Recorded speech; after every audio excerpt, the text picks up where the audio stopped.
All right, welcome to the show. Thank you for tuning in, all the wonderful comments. We've had a ton of great guests this year. Just looking back at the numbers, over 65,000 downloads with the show, and just a wonderful, wonderful list of people. And not too often do I have anybody in the political realm on here. It's for no other reason that we're kind of getting beaten up in the media and everywhere else, and it's such a hot topic, but it's equally important. I have another show called Liberty or Lose where you can catch all my politics over there, and I also produce a show for my good friend running for Senate here, John Fuller, and his show is called Life and Politics. You can find them both on Spotify if you want to get a little bit more political, but I think it's appropriate. The political system and what we're going through, at least the last, two administrations, really has a lot to do with how our businesses run, what the future looks like in business, and we need to educate ourselves on where this country is going if we want to be more successful business leaders, parents, family members, and I would just say members of society. So I've got Connor Boyak on the line. He's out of Utah, and I really appreciate your time today, Connor. Thanks for having me. I appreciate it. Yeah. So tell us a little bit about your background and who you are and what you do, and then we can just start digging into topics from there. Yeah, so from California, live in Utah. I like to say that I fled California back in the days when you could find a U-Haul truck to get out of there. Now that's a scarce commodity. But I've been in Utah for the past 20 years plus, and I run what's called a think tank. It's called Libertas Institute. We're basically full-time freedom fighters. So we're a nonprofit, and we exist to change hearts, minds, and laws in favor of freedom. We started working in Utah. We now work across the country. There are groups in Montana and everywhere else who are doing similar things in their states. And so for your listeners, if they're curious which groups are working in their state, you can go to spn.org. That stands for State Policy Network. And they have a map where you can pick your state and say, who are the groups in my state? These are nonprofits that are full-time, really focused on changing policy. And so it's a good way to kind of figure out in your backyard who's operating if you haven't heard of them, and how to get involved. So I've been doing that for about a decade. And then years ago, after I was doing it for a little while, at this time, my oldest son was 5. And when I'd come home, at the end of the day, I'd ask him, how was your day? And what did you do? And he'd tell me who he played with and, what shows he watched. But he would start to reciprocate the question to me. What did you do today, Dad? And I think, how do I talk to, my 5-year-old about fighting eminent domain or about socialism? And so I did what any good dad in my position would do. I went on Amazon and I tried to find kids' books that would help me talk about these ideas. There were none. There's potty training and the birds and the bees and all the topics you can think of, including how to be woke and anti-racist and all kinds of crazy stuff to talk to your kids about. But there wasn't anything about these fundamental conservative libertarian principles of free markets and the kind of founding fathers' ideas of classical liberalism and so forth. So we created a series of books called Tuttle Twins, and we've now sold millions of copies. It's a cartoon now. We've translated them into like a dozen languages, trying to help the rising generation learn the ideas of a free society. And so I kind of have those two hats. I run a think tank and we're changing all these laws. And then we're also educating all these kids and their parents, interestingly, through the Tuttle Twins about these important kind of entrepreneurial and economic ideas.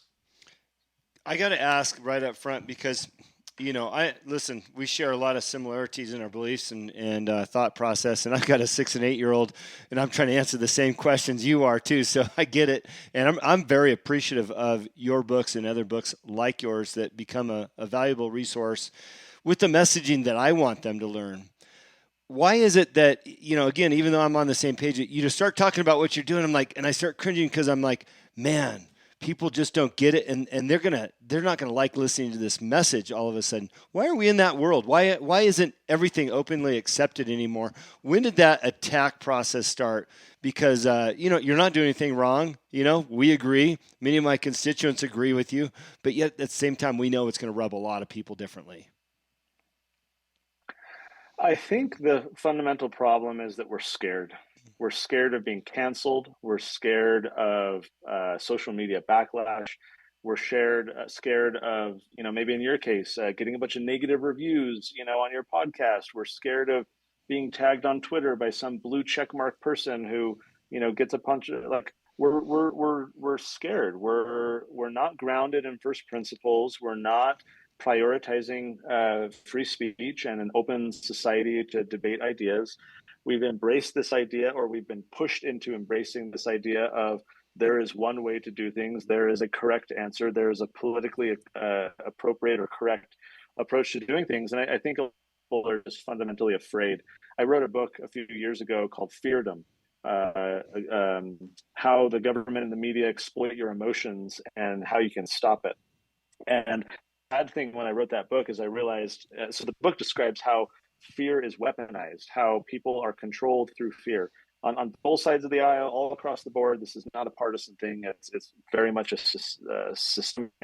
And the sad thing for me when I wrote that book, this was, I think, 2015, so it's been 7 years or more, is I felt like that book would never not be relevant because this is such a recurring problem that we have in our society with the mainstream media and the political class and the elite, is that they're always trying to get us to be afraid of one another, of them, of some boogeyman in a cave half a world away, of a virus, whatever it is. The more we are scared, the more we are willing to surrender our freedoms, the more we are willing to have this class division and be fearful and envious of other groups. This is classic Marxist strategy of divide and conquer through kind of the class warfare by getting people to be suspicious of and afraid of one another.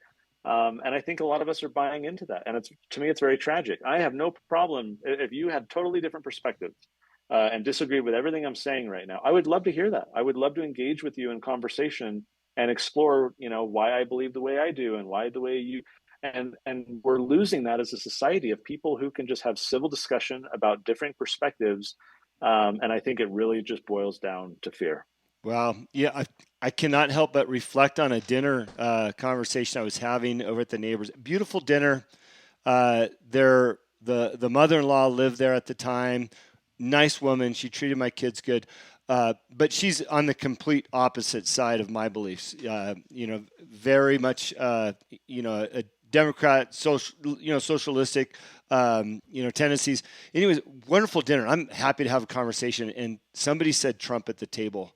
And she got up, looked at me, literally in the middle of dinner, got up, looked at me, said, "Fuck Trump," flipped me off, and walked downstairs. And I thought, how much fear is in this woman's life? What has affected her so much that she feels that way, about somebody that's in our government. And I've been blown away ever since, how far people have taken some of this. And it's really unfortunate. How do we get past that? On both sides of the aisle or on both sides of the fence, because, and I'm thinking from a business perspective, right? It's really hard to do business when you've got two dividing categories here, but how do we start working past that as a society or as business leaders? If I could answer that question, I mean, we'd have our problems. Yeah, That of is the course. $1 million question. It requires, I think, it requires us to, like Gandhi allegedly said, we all like to quote him as saying this. I don't think he actually ever said it last I looked into it, but, be the change you wish to see in the world. We can bemoan the problems, or we can try and be part of a solution. Maybe I'll just pick on you and share the example. Maybe you could use this as an opportunity to go start your own dinners, and you invite neighbors with the sole purpose of having dinner and discussion. And it's like, look, we will disagree on things. I welcome that. Let's get to know one another and explore why we think the way we do, and frame the discussion as being purposeful of having different perspectives shared. Invite people over for that reason. Start another. I know you got like 40 podcasts you're doing or whatever, right? Start another podcast where it's just about having two people on with different perspectives, and compare and contrast and explore those. Host debates on college campuses or on YouTube where you just have civil dialogue and show people that it can be done. I think we can't wait for other people, right? My buddy of mine has a coach. It's called We Are the They. And he named it that because, he felt like a lot of his friends and he would sit around and say, they ought to do something, or they should do that, or, why aren't they doing that? And he's like, well, we are the they. We should. So he named his group that because he wanted to emphasize that point, that we should be the change we want to see in the world.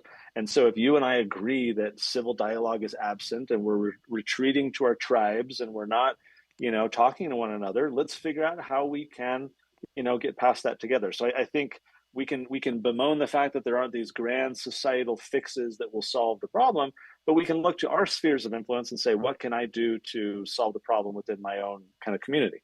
I love that principle and that line. I wrote it down here because I think it's important.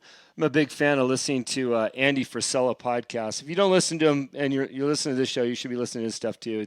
He calls it out. But what I like about Andy is, and he probably leans more libertarian. He says it on his show. He says, everybody out there is waiting for this savior. In his world, mainly people are talking about Trump, Trump, Trump. He goes, look, Trump's not going to come save the day. We are the people that need to get involved, be the product of change and, be a part of the process. And I don't think enough people are saying that. We're all looking for a savior somewhere on both sides of the aisle, but really we're the ones, right? Yeah, I think that's right. I think we saw that during COVID. It was this deference to authority and the experts tell me what to do. Oh, I can't open my business. Oh, I can't have grandma over for dinner because that would be too many people. Oh, I can't do this. We want to outsource the responsibility of thinking and taking ownership and accountability. And I think that's the exact opposite. Certainly, we should take counsel from as many wise people as possible to make informed decisions. But by outsourcing our own kind of decision-making process and our own accountability, I think we're inhibiting our own growth. We're inhibiting the development of strong society. We're instead outsourcing to one or a few decision makers to command everyone like the Borg and just organize society as they want. I think that can lead towards certainly totalitarianism and all kinds of unfortunate circumstances when we outsource our thinking and let other people control us. Those are my concerns, is these aggregate impacts, these future impacts of the way we think and the way we act. And I think it's up to us to do our part, like you're talking about, and just say, what can we do about it? Let's go do it. Yeah, talk about this overarching control. I'm reading for the first time. I don't know why it never landed on my table before, but 1984 by Orwell. And what's scary about it is I'm a strategist. And I'm reading this book and I'm looking at society right now. I'm like, wow, this is scary. What I like to say to people is know your own truth, right? You talk about racism and all these other things that you see in the news, but what is your own truth? I mean, in my life, I grew up in a household that was racist, and I knew very much what that looked like, and it didn't fit my persona, who I was as a believer in God. But, I haven't seen true racism for many, many, many years, and that's my own truth. I'm not saying it doesn't exist, but I want more people to know their own truths. And like you said, we need to get involved. We need to be a part of the process. I love your discussion about think tank, and I want to learn more about that. But, most people's response is, I don't know where to start. What do I do? And I know you've already touched on some specifically in this conversation already, but can you kind of go over what that list looks like? Because I know people are listening to this going, well, I don't even know where to start. What's first? I think that is an important question because I have seen too many people paralyzed into inaction. Yeah. Because they don't know, they don't start. For example, every year, our think tank runs what we call a legislative boot camp. And we train people on how the legislative session works, how they can impact it, how they can be a part of the process. And it's an in-person event. And over the years, long before COVID, people, why don't you stream it? Why don't you record it? I said 90% of the benefit that people get from going to our event is learning where to park their car, is learning where to go in the building. Because by getting rid of those minimal barriers to entry, now they feel like, oh, I know where to go. Next time there's a bill being heard, or I want to go testify in a bill, I know exactly where to go. But it's the little stuff that impedes people. Oh, I don't know what it's like. I wouldn't know where to go. And so we do that event in person. Sure, we educate them on all kinds of interesting and important stuff. But the biggest benefit is just getting people into the room to say, now you can get involved next time. So it's the little stuff. The answers to your question, it's always the little stuff. How do I get involved? What do I do? Subscribe to, your local newspaper or their online edition and just pay attention to the local news.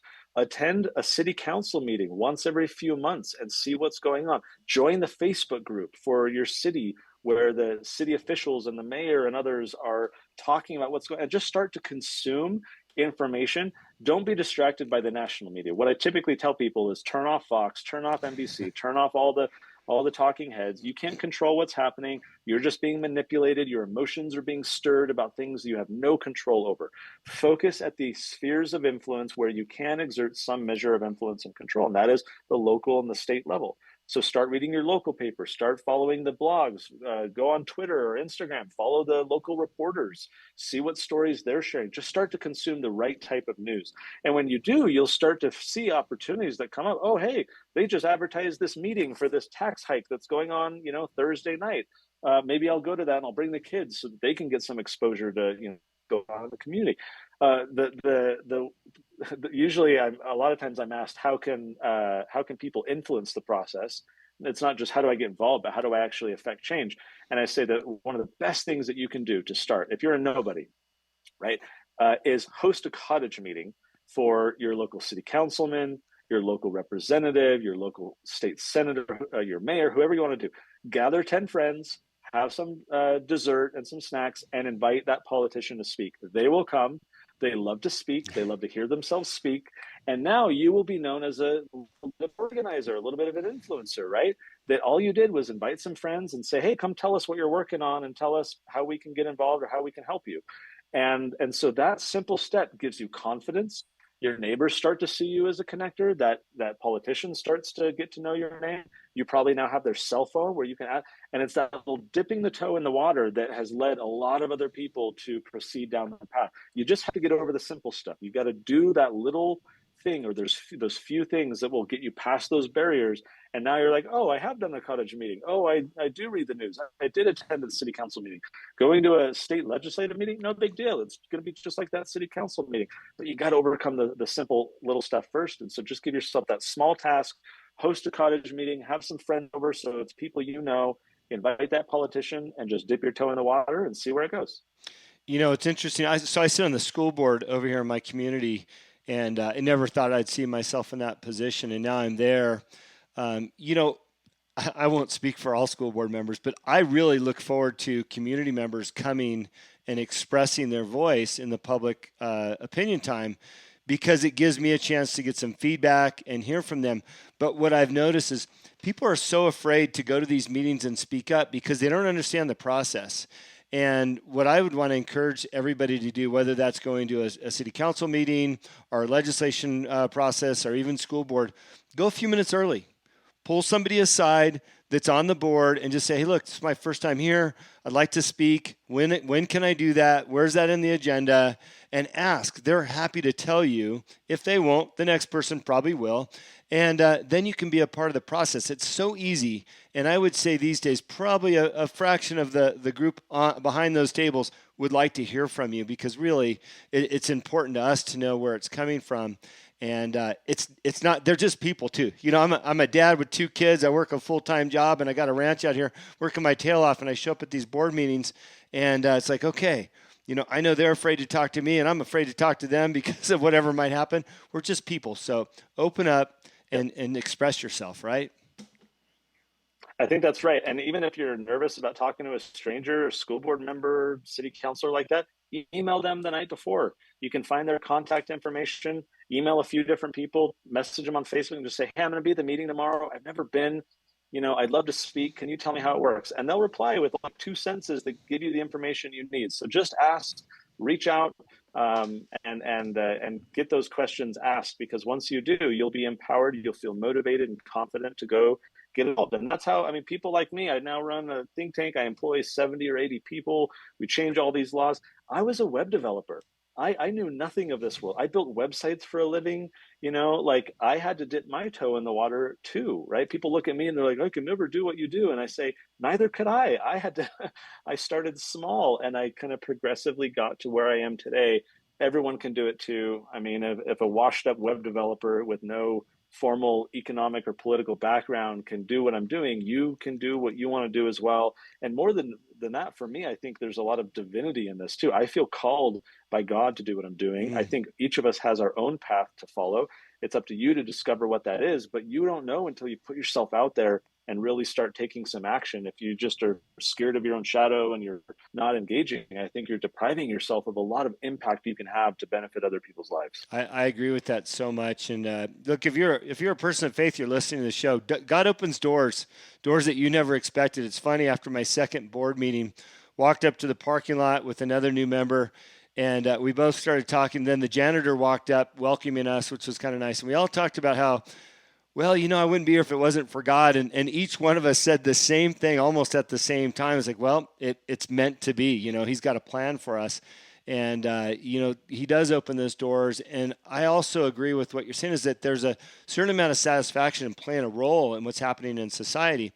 And what's interesting, listening to you talk, I thought, gosh, wouldn't it be great if we had more everyday people that jumped involved and we didn't have these career politicians that had their own agendas now. Maybe they started out like us, but then all of a sudden they became powerful and wealthy through their influence, and they stuck around way too long to make, what's good for the country. My opinion, just to shift gears a little bit, unless you have a comment on that, is I'd love to hear a little bit more about your think tank, not necessarily as a business, but what you do, what you accomplish, and how people can learn more about the think tank. Yeah, so it's called Libertas Institute. The website is libertas.org. Fun little fact, in case you want to impress people at a party, Libertas is the name of our Statue of Liberty. That's the Roman goddess of liberty. So her name is Libertas, and some people pronounce it Libertas, and it's a dead language anyway, it's Latin, so who knows how they would have actually said it. But so Libertas Institute has been around for a decade. We've changed a variety of laws. We work on privacy and medical freedom and government transparency and education, all the rest. What's fun for us is we've passed a number of laws that were the first of their kind in the entire country. And they range from, I'll say, the simple to the substantive. On the simple side, it might be something like our law to legalize free-range parenting, right? You hear these stories about parents being punished because their kids walked to the park by themselves. So we passed the country's first free-range parenting law that basically statutorily says that will not stand. We're not allowing any government agencies in Utah to do anything like that. And now other states have followed. Another simple one is our lemonade stand law. We call it that, but it's broader than lemonade stands.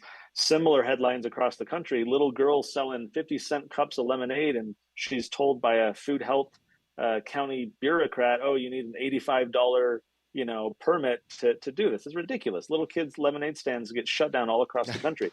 We passed the first law in the country to say you don't have to get any permit, any business license, pay any taxes if you are under the age of 18 and you're engaged in just infrequent business like running a lemonade stand, lawn mowing service, babysitting, even door-to-door sales.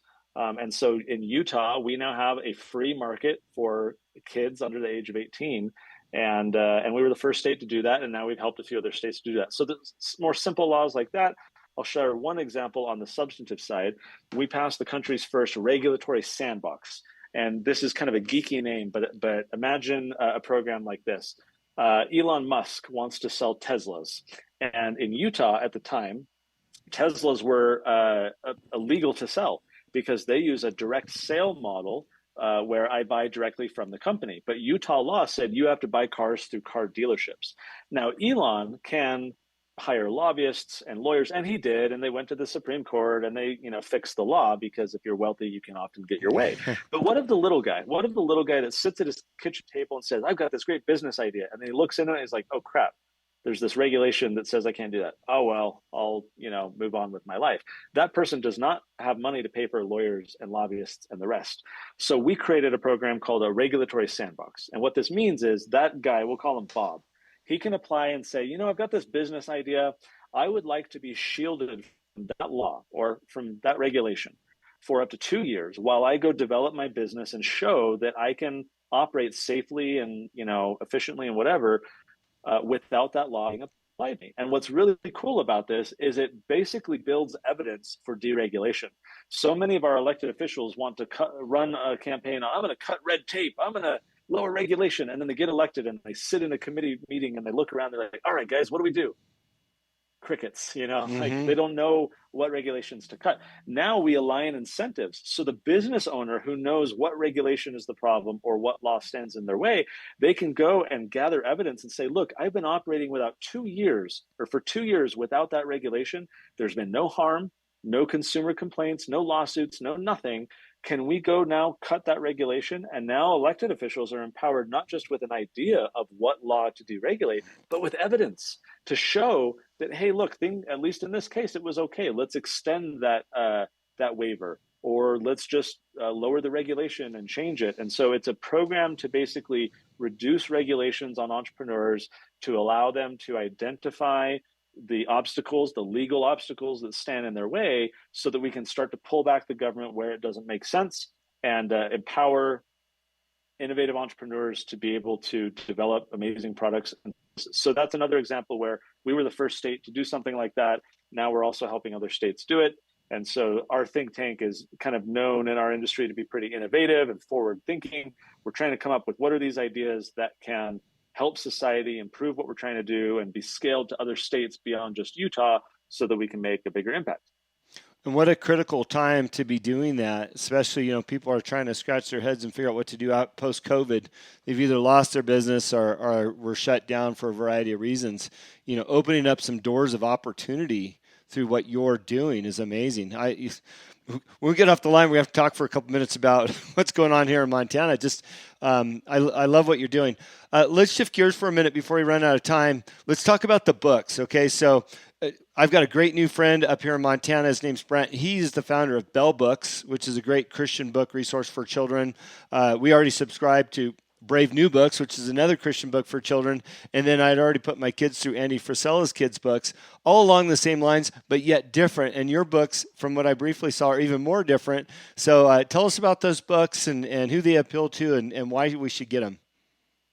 So the Tuttle Twins books are for kids of all ages. We have toddler books, we have books for teens, we have our main kind of children's series for kids age 5 to 11 roughly. And our children's books are all based off of classic free market, classical liberal founding fathers types of books. And so you can take something like The Law by Frederick Bastiat. This was written by a French economist in 1850. This amazing little booklet where he talks about what is law, what is justice, what are our rights, how does this all work. It's a very effective law booklet. It's been read by millions of people.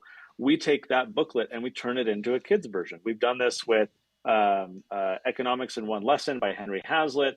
We've done this by The Road to Serfdom by F.A. Hayek. We take all these really popular books from decades past teaching these important principles, and we turn them into kids' versions for kids to be able to learn about. And so we've been able to do this time and time again. We've sold now 4 million copies of books. We translate them into over a dozen languages. We now have a kids cartoon that's free. You can find it on YouTube. Just search Tuttle Twins. Really high quality cartoon. We became the most successful kids media project in the world to raise funds for. We raised almost $5 million to fund season 1. So this is a high quality cartoon for kids to be able to learn some of these ideas of freedom.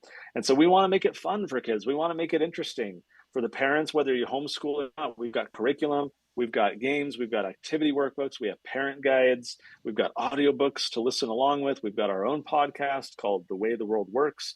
And so we're basically trying to create a library of content across a variety of mediums, books and cartoons and audiobooks and all the rest, no matter how old your kid is, so that they can learn some of these powerful ideas and be able to understand things that most adults don't even know. The schools aren't teaching about entrepreneurship or the golden rule or how money works. Why is inflation happening? These are all topics our books talk about, and they're topics that reach across the aisle, that no matter your background, parents often want their kids to learn these ideas, to become well-rounded, develop critical thinking, and understand how the world actually works. And that's where the Tuttle Twins can help. I love it. I love it. There's just not enough of that. Shameless plug here. I just started teaching at our private school, high school locally, a young entrepreneurship and business leadership class. The president of the school came to me over the summer, said, I know you do that on Monday nights with your own group. Thank you. But, would love to have that in our school. So I developed a curriculum for them. And it's amazing, to your point, Connor, these kids aren't being taught some of these things, about entrepreneurship or just the basics. And I would say sometimes it's no fault of the schools. It's not part of the curriculum. But on the other hand, it's just not what's important to them to teach. And I love that that's something that you're doing. I'm going to do a deep dive on all your stuff. My kids are off and on YouTube all the time when I catch them. I like for them to have something positive on there. And it sounds like you've got the right show for that. So thank you for what you're doing and what you're bringing to our, to all ages. You're welcome, and you're right. Many parents like you are really frustrated or concerned with what their kids are consuming from other media. A lot of the Nickelodeon and Disney shows and these things that the parents have long trusted are now going very kind of woke and left. And, maybe some parents agree with that, and that's fine. But there's a lot of parents who disagree with that, and they don't want their kids to be exposed to that without their knowledge and consent. And so we offer, trusted content that's just talking about these important kind of economic and political ideas. Granted, there are families that are going to wildly disagree with our perspective on the world and things that we do, and that's fine. But for the parents who do want to transmit these ideas to their kids, who do want their kids to be exposed to some of these ideas, right? We want to make sure they have content as well, so that they can have. Ultimately, what I'm after is family discussions. Yeah. I think America is going to be saved not at the courtroom, right? Not at the Capitol. I think America is going to be saved at the dinner table when we're talking to our kids about what's going on in the world, where we're giving them a foundation of critical thinking, where we're helping them to develop some skepticism about what they're hearing in the media and from the politicians, when we challenge them to defend why they believe what they do rather than just because they heard it from a friend or from a teacher or from some authority figure. I think it's in the home, around the dinner table. We have to have elevated family discussions. We need to talk about ideas that matter. And fundamentally, I see what we're doing with the Tuttle Twins as a way to prompt a lot of those discussions. We offer specific discussion questions after all of our books, and a lot of our materials have these kind of dinner conversation starters to say, let's talk about this. Let's encourage you to talk about it as a family, because I think that's where kids can really develop these kind of stronger sense of themselves and the world around them, rather than just passively growing up and reacting to what's cool and what they're told to do and what they're told to believe. I don't think that produces a healthy society. And so we're trying to counter that through our work with the Tuttle Twins. I think the person that said don't talk about God or politics at the dinner table was out to destroy the country, because we should be talking about those things, especially our faith and what leads us through the next day and every day. And as it relates to politics and what our beliefs are. So I agree with you 100% on that. Connor, I'm certain I could talk to you all day. We're over 30 minutes here, and you're welcome to come back anytime and speak to my audience, because I believe in what you're doing. If you're listening, look, I'm in my mid-50s. I've got a 6 and 8-year-old I'm raising. I've got 8 businesses that I oversee, not to mention my consulting, which help other people's business. And I run a ranch with 45 animals. The point of telling you that is that you can make time for what's important, and it's important to be involved in these local activities. Reach out to people like Connor and figure out how you can get more involved and get integrated into his types of programs. It's not what I signed up for in my 50s, right? I thought I was just going to ride off into the sunset, but I'm happy to be here. I'm happy to be doing my part. And I really would recommend that you use this show as a launch pad for you to do your part and get involved and look into the things that Connor's doing and many other people like him. So Connor, thank you so much for what you are doing and what you're pulling together. Thank you for having me. Yeah. I appreciate it. Thank you.